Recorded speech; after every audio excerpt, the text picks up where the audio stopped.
네, 안녕하세요. 반갑습니다. 유튜브 크랩박스 채널입니다. 최근에 이제 저희 파충류와 관련된 저희 업계 크레스틸 게코와 관련된 법안들이 굉장히 좀 많이 나오고 있고, 그리고 여러분들께서 이런 것들에 대해서 굉장히 많이 궁금해 하시는 것 같습니다. 그래서 제가 오늘은 이 문제에 대해서 가장 전문가이신 분을 초청해서 여러분들께 설명을 좀 해드리려고 합니다. 안녕하십니까. 파충류 플랫폼 피드를 운영하고 있는 이병준이라고 하고요. 저희는 또 최근에 저희가 1월에 설립한 작은생명공존연합 협회를 또 운영을 하고 있습니다. 그래서 창설해서 운영을 하고 있고, 저희는 이 법안에 대해서 가장 환경부 분들 그리고 자원관분들이랑 소통을 주로 하면서 시장에 문제가 일어나지 않도록 계속 많은 시도들을 그렇게 하고 있습니다. 말이 잘 안 나오네. 사실 최근에 제가 이제 가장 만나 뵙고 싶은 분이 피드 대표님입니다. 저희 크레스틸 게코 업계를, 그리고 파충류 업계를 대변해 주시는 협회장님까지 또 하고 계시는, 정말 일을 그냥 밤새도록 하시면서 또 일을 너무 잘 하시는 분이고, 제가 참 요 며칠 같이 여러 이야기를 나누면서 실시간으로 많은 것들을 배우고 있는 정말 대단하신 분입니다. 그래서 제가 여러분들을 대신해가지고 피드 대표님께 이것저것 여쭤볼 예정이고요. 일단은 저희 이 크랩박스 유튜브 채널을 보시는 분들, 그리고 이제 크레스틸 게코 업계에 계시는 분들 중에서 가장 궁금해 하실 만한 거는 이건 것 같아요. 크레스틸 게코를 브리딩 해가지고 분양하는 게 불법이 되는 건가요? 전혀 아닙니다. 전혀 아니고요. 네네네. 그게 얼마나 많이 하느냐에 따라서 다르고, 네. 하는 것 자체는 전혀 불법이 아닙니다. 그래서 크랩박스님 같은 분들에게서 개체를 입양을 해서 또 본인이 브리딩을 하고 분양을 하는 것 전혀 불법이 아닙니다. 말씀드리면 특히 크레로 대표되는 이 파충류 업계가 굉장히 종이 다양한데, 그 중에서 저는 크레가 환경에도 가장 무해하고 인간에게도 굉장히 안전한 동물이라고 생각을 하거든요. 맞습니다. 그러다 보니까 이 동물들을 브리딩하고 분양하는 것에 대해서도 큰 문제가 없고요. 좀 쉽게 말씀을 드리면 지금 이 동물을 파는 것, 판다고 해서 좀 불편하게 생각하실 수 있겠지만 이제 전달하기 편한 전달하기 편한 단어입니다. 그래서 파는 것에 대해서 불법이 아니라 그 일정 수준 이상을 팔려면 나라에서 허가를 받고 하세요라는 게 이제 법이에요. 그러다 보니까 대부분의 분양자분들은 해당 사항이 없습니다. 크랩박스님처럼 이제 엄청난 많은 브리딩을 하시고 분양을 하시는 분들은 당연히 허가를 받으셔야겠지만, 우리가 집에서 좀 취미로 하시는 분들, 이런 분들은 전혀 허가를 받지 않아도 되는 그런 규정들이 이제 만들어지고 있습니다. 그러면은 지금 어느 정도 그 기준에 대해서 나온 게 있을까요? 뭐 예를 들어가지고 내가 뭐 1년에 1000마리를 번식해가지고 분양할 거야. 아니면 나는 그냥 집에서 내가 좋아하는 애들 한 10마리, 20마리 이렇게 브리딩 해가지고 내 친구한테도 좀 나눠주고 싶고, 내가 주변 사람들한테 내가 너무 좋아하는 거니까 주변 사람들은 이걸 좀 알았으면 하고 이게 좀 나눠주고 싶은데 이것도 문제가 되는 건가? 막 이런 얘기들이 굉장히 많거든요, 사실. 그 기준에 대해서 뭐 아직 확실한 건 아니지만 가장 가까이서 환경부 분들과 소통하고 계신 협회장님께서 보시기에 어느 정도 선에서 이 기준이 만들어질까요? 일단은 지금 나눈 내용은 확정이 전혀 아닙니다. 네네, 맞습니다. 나중에 아마 확정이 되면 한 번 더 맞습니다. 다시 말씀을 드려야 될 것 같고, 지금 이제 가안으로 나오고 있는 거는 두 가지 기준 중에 한 가지만 충족해도 이제 허가를 받아야 한다. 첫 번째는 내가 50마리 이상을 사육을 하고 있으면서 동시에 전년도 기준으로 연간 100마리 이상을 팔았을 경우, 제가 크레가를 한 마리 크랩박스 사장님한테 드리는 건 파는 게 아니죠.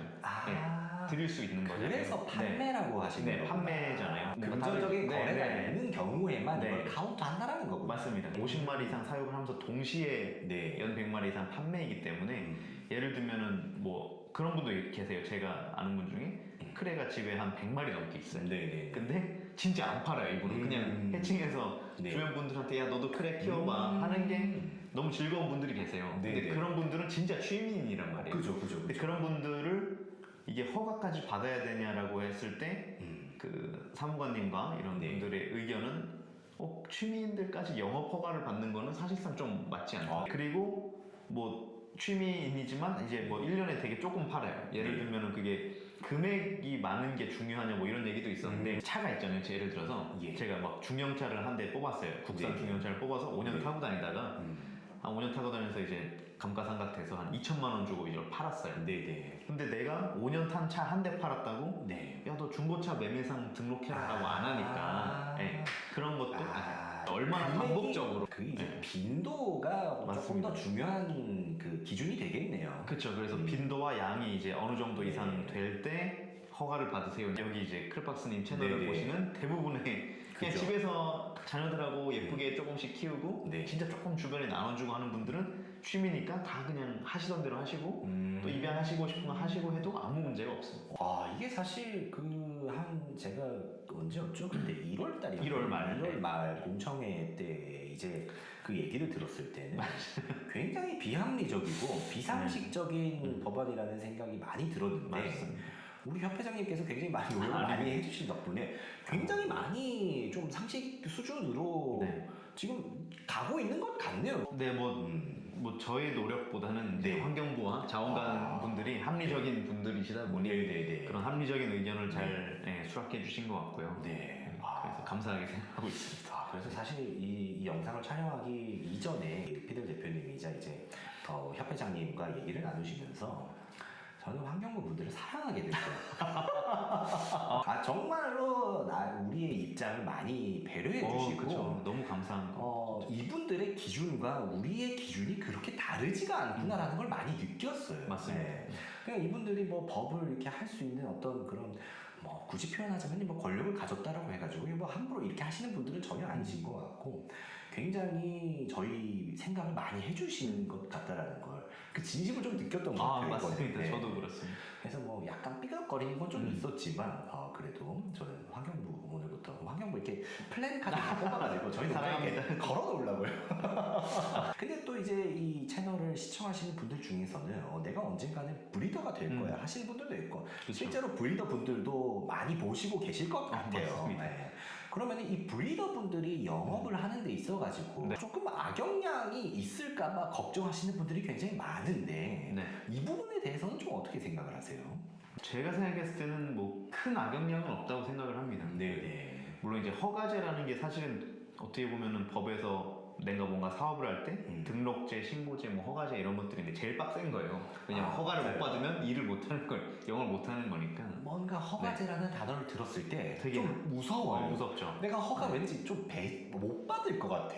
거절당할 것 같아. 이런 느낌이 좀 있거든요. 맞습니다. 네. 근데 그런 걱정은 안 하셔도 될까요? 네, 그 환경부랑 자원관 분들이 되게 합리적이신 분들이기 때문에 네. 그 허가에 대한 거를 막 말도 안 되게 만들고 계시지 않고 네. 그래서 브리더 하고 싶으신 분들은 좋은 개체 많이 해서 분양하는 거는 제가 봤을 때 큰 문제가 없을 겁니다. 그리고 초보 브리더 분들은 네. 크게 또 걱정을 안 하셔도 돼요. 왜냐면은 팔기만 하면 다 허가 받는다는 게 아니거든요. 네, 그래서 네. 취미 수준에서 이제 되게 소소하게 사고 파는 사람들은 그냥 계속 해도 돼요. 근데 이제 규모가 커지면 이제 네. 크레팍 사장님 같이 정말 규모 크신 이런 분들은 허가를 받으셔야죠. 근데 그게 그렇게 어려운 허가는 또 아닐 것 같기 때문에 상식적인 수준의 시행령들이 있거든요. 예를 들면 뭐 수도가 있어야 된다, 뭐 냉난방이 있어야 된다. 그러니까 동물들에게 정말 최소한은 이미 하고 계신 것들이 문구화되는 거예요. 문 잠금 장치 같은 거는 뭐 이런 것들인 거죠. 되게 간단한 것들. 그래서 크게 문제는 아마 없을 것 같고요. 브리더를 꿈꾸셔도 저는 뭐 충분히 문제가 없다라고 생각합니다. 그러면 이제 뭐 간단하게 좀 정리를 해보면 일단은 취미로 내가 사육을 하는 분들은 이 법안과 거의 무관하다라고 보셔도 되고 그리고 이제 내가 이 크레스트릭에 그걸 브리딩 해가지고 분양을 한다고 하더라도 그 분양하는 마리수가 아주 많지 않다면은 그러니까 1년에 뭐 100마리가 넘지 않는다면은 뭐 100마리가 딱 픽스가 된 건 아니지만 어느 정도 그게 넘지 않는다라면 허가를 받는 것과는 또 무관하고 1년에 100마리라고 하면 대략 한 달에 10마리 정도가 되는 거잖아요. 그렇죠. 그게 생각보다 많은 양이거든요. 그럼 아까 그 허가제 기준을 제가 설명을 좀 덜 드려서 죄송합니다만 작년 기준으로 이제 연간 100마리가 하나 있다고 말씀드렸잖아요. 근데 또는 이제 두 번째가 월 평균 20마리가 있습니다. 아. 그러니까 좀 더 단기간에 많이 파는 경우도 허가를 받아야 되고 아니면 전년 기준으로 이렇게 해도 이제 허가를 받아야 되니까. 근데 월 평균 20마리 했을 때 월의 기간 값이 아직은 정해지진 않았어요. 그래서 뭐 3개월 평균이냐 6개월 평균이냐 이럴 수는 있는데, 근데 사실상 피들 저희 데이터를 봐도 네. 1년에 100마리 이상 분양하는 게 쉬운 게 아닙니다. 사실 쉬운 일은 아니거든요. 네. 진짜 쉽지 않아요. 그죠. 이게 다른 직장 생활 하시면서 네. 1년에 100마리 이상 분양한다는 게 좀 쉽지가 않고, 이제 받는 그런 기준들이 지금의 파충류 샵이나 뭐 지금의 여러분들이 브리딩하는 그런 시설에 기본적으로 갖춰져 있는 수준이라면, 뭐 예를 들어 가지고 뭐 가끔 근데 뭐 그런 사무실도 있잖아요. 물이 안 나오는 사무실. 그 물이 안 나오면 근데 거기서 왜 키우냐고. 그 상식적으로 거기서 동물 키운다는 건 말이 안 되는 거니까. 그렇죠. 냉난방이 없거나 냉난방이 없거나 네. 수도가 없거나 이런 데는 그렇죠. 기본적인 상식선에서 뭐 정해져 있는 그런 요건만 갖춘다면 아름다운 법이라고 생각을 해요. 네. 법이라고 하는 건 사실 그런 거잖아요. 대부분의 사람들이, 다수가 이 사람이 법을 안 지켜서 이 사람을 바라보는 시선이 넌 진짜 나쁜 놈이구나라고 했을 때 법이 저는 제일 아름답다고 생각을 하거든요. 근데 예를 들어 가지고 어떤 사람들이 뭐 수도도 없고 냉난방도 없는 곳에 가서 크레를 키워. 근데 우리가 그 사람을 보고 너 그러면 안 돼. 너 인마 나쁜 놈이야 라고 얘기를 하지만 이런 법이 없으면 사실 그 사람을 처벌하기 쉽지 않거든요. 그렇죠. 그래서 모두가 생각하기에 그 사람이 나쁜 짓을 저질렀고, 그리고 그 사람을 처벌할 근거가 필요하기 때문에 이 규정이라고 하는, 시행령이라고 하는 이런 것들이 생겨야 되지 않나. 이때 법이 가장 아름답다는 맞습니다. 생각이 드네요. 저희는 이제 그 와중에 어쨌든 환경부나 자원관 분들께서는 이걸 네. 뭐 직접 많이 키우시거나 아니면 뭐 이렇게 분양을 하시는 분들은 아니니까. 그렇죠. 그럼 이제 이 현업에 대해서 이제 모르시는 분들이 있으실 때 저희가 이제 자료를 열심히 정리해서 제공해드리고 참고하실 수 있게 도와드리는 거죠. 그러면은 사실 환경부에 계시는 분들과 이게 맞냐, 저게 틀렸냐, 뭐 요런 것보다도 네네. 환경부에서 협회에서 이렇게 주장을 하고 계시는군요. 그러면은 저희도 그거를 법에 반영을 하겠습니다. 다만 이제 법이니까 그렇죠. 아무거나 협회장님 말 듣고, 저는 뭐 협회장님 굉장히 협회장님 말 듣고 뭐 있는 대로 다 넣을 수는 없으니 그렇죠. 그런 근거들을 좀 마련해 맞습니다. 달라라는 방향으로 진행이 되고 있고, 지금 그러면 이제 그런 근거를 우리 지금 운영하고 계신 피들이라는 플랫폼에 워낙에 또 데이터가 많다 보니 그 데이터를 기반으로 해서 자료를 환경부로 전달해 드리는 맞습니다. 이런 프로세스로 지금 진행이 되고 있는 거네요. 네, 그래서 저희가 아무래도 플랫폼이 있다 보니까 데이터를 제공드리기 되게 좀 그런 좋은 관점들이 있고, 그리고 뭐 플랫폼이 아니더라도 지금 작생공 협회가 저희가 지금 3개월이 안 됐는데 그래도 그 정회원 한 분 한 분 기준으로 협회비 내신 분 기준으로 400 몇십 명이 모여 계세요. 그죠. 엄청 빠른 속도로 이제 많이 모이셨는데, 그러다 보니까 이제 여기 계신 분들의 의견을 저희가 항상 그 톡방에 지금 오셔서 아시잖아요. 수도 없이 취합을 계속 한단 말이에요. 맞습니다. 취합해서 드리고 하면서 업계 의견은 이것입니다 하고 저희가 거의 이제 하루 이틀 안에 실시간급으로 소통을 해드리는 거죠. 그래서 이제 환경부 분들께서는 저희뿐만 아니고 여러 단체들로부터 각종 의견을 받아서 저희가 또 너무 무리한 주장을 하는 건 아닌지 이런 걸 또 검토를 하시고 반영을 해주시거나 뭐 거절하시거나 하시겠죠. 정말 바쁘시겠네요. 많이 바쁘세요. 사무관님 정말, 주무관님 정말 다 바쁘실 것 같아요. 자원관분들도 그렇고. 정말 진짜 대단하신 분들이고. 네. 감사하게 생각하고 있습니다. 그리고 이제 또 하나 또 보시는 분들 중에서 또 궁금해하시는 분들이 또 계실 만한 의제가 뭐였냐면, 온라인 분양을 금지하겠다라는 얘기가 잠깐 나왔었잖아요. 있었습니다, 실제로. 초안에. 근데 그게 지금은 좀 어떻게 됐나요? 지금은 조항 자체가 다 빠졌죠. 그러면은 지금은 그냥 그거랑은 아무 상관이 없나요? 조항이 빠졌다고 보면 되는 게 대면 분양을 원칙으로 하지만 전문 배송 업체를 쓸 때는 할 수 있다 이렇게 나왔어요. 그럼 이제 그게 맞죠, 사실. 그렇게 돼야 되는 게 맞죠. 그럼 이제 이걸 뭐냐 이렇게 해석을 좀 해드리면은, 우리가 흔히 부르는 이제 일택이라 그러죠. 일반 택배. 그냥 저희 집 앞에 이제 가시는 그 박스, 종이 박스 같은 데서 오는 대부분의 택배를 일택이라고 하는데, 그 일택에다가 개코를 넣어서 분양은 약간 좀 안 되죠. 말이 안 되는 말이 안 되죠. 그런 것들이 좀 거의 없어졌어요. 진짜 극소수로 뭐 하는 사람이 있을 수도 있는데 그거 하지 말라는 거고. 그리고 두 번째는 네. 이제 아직은 조금 하시는 분들이 계신데 고택이라고 그러죠. 네. 고속버스 택배 그죠. 하지 말라는 게 지금의 법의 바뀌는 취지입니다. 그래서 돌아오면 이제 전문 배송 업체를 써서 동물들을 좀 더 동물답게 대우해서 배송을 하면 된다라는 거고, 요거에 대해서 좀 더 TMI를 하면 이게 어디에서 왔냐면 반려동물법에서 왔습니다. 근데 이게 몇 년 전에 사회적으로 문제가 됐던 게 강아지를 분양을 하면서 막 엄청 병들고 아픈 개체들을 그냥 박스 같은 데 아무렇게 넣어서 막 보내고 그게 환불도 막 잘 안 해주고 문제가 되고 하면서 사회적으로 이슈가 됐었어요. 그러면서 그때 거기 법이 제정돼 있었는데 그게 그냥 여기 일로 이제 그대로 왔는데 거의 한 10년의 세월이 흐른 만큼 사실 세상이 엄청나게 변했거든요. 많이 변했죠. 네. 뭐 지금 이제 여러 배송 업체들이 개체들을 보면서 네, 이상이 없는지 한번 체크해 주는 것만으로도 굉장히 좋은 네, 장치들이 다 된단 말이에요. 그래서 그런 것들이 지금 거의 사라졌고, 그리고 무엇보다 그런 식으로 이제 아무렇게나 분양하는 사람들이 아시겠지만 되게 빨리 매장당하잖아요. 아, 그럼요. 네. 그러면서 이제 자정작용이 옛날에 비해서 온라인에서 자정작용이 훨씬 좋아졌어요. 그러면은 이거를 또 간단하게 정리를 해보면, 사실 온라인에서 분양을 하지 마라 라고 하는 얘기는 예전에 이제 강아지 고양이에서 이제 이 법을 좀 가져오다 보니까 그런 좀 이 혼란이 좀 생겼던 거고, 사실 이 온라인으로 거래를 하지 말라는 법 자체도 취지가 누군가가 피해를 받기 때문에 피해보는 사람이 생기지 않았으면 하는 취지에서 생겼던 거지, 맞습니다. 뭐 누군가를 뭐 통제하거나 뭐 제한하거나 이런 목적은 아니었던 것 같고. 근데 이제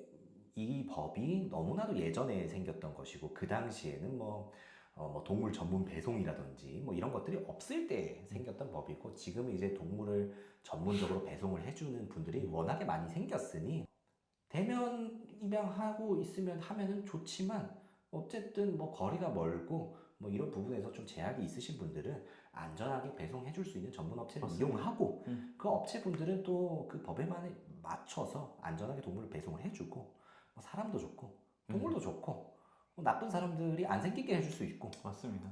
괜찮은데요? 저는 좋다고 생각합니다. 나쁘지 않은데요? 나쁘지 않게 아니라 당연히 그렇게 해야 되는 거죠. 그렇죠.